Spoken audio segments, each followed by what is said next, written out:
So sort of along the same lines of some of what Joe has been asking. You know that Western Journal's a Christian conservative publication, and WJ Live is a product of that. And so politics is much of what we're involved in. It's much of what our readers and our viewers and listeners are interested in.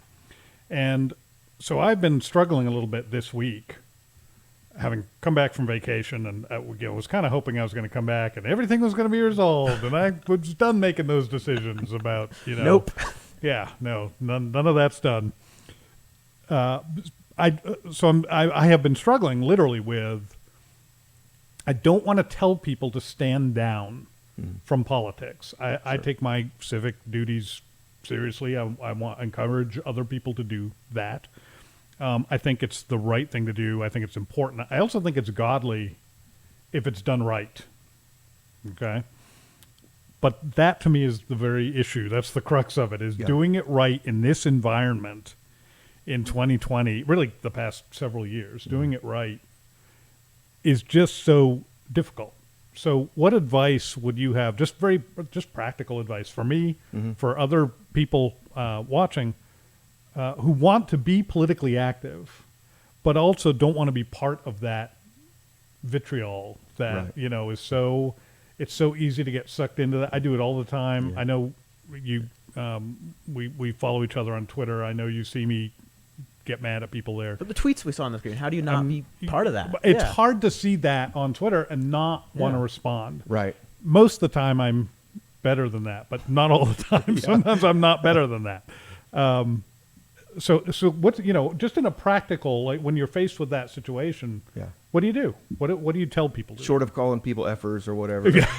Assuming you want to stop just shy of that line. How do you do that? Well, again, it's the same thing. When we can't extricate ourselves from the need for money. Right. Okay. Right, we can't extricate ourselves from the need for relationships, and yet, money, sex, and power. Those are the Trouble three all the time. Yeah.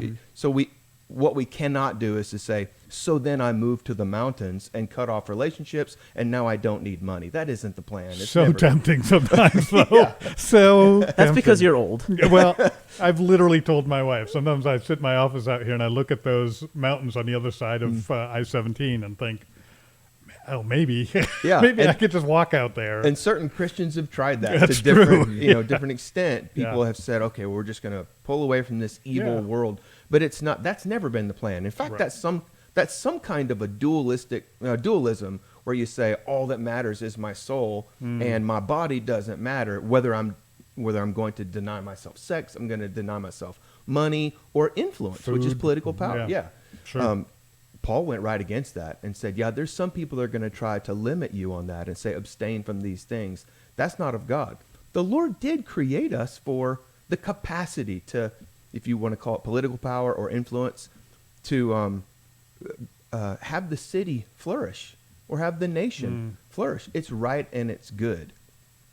But I think it's important to think that's not different from the need, the drive to acquire money, to invest in romance. That's all very good stuff. But we can't let that become an idol. Can't let that become the thing that then God serves.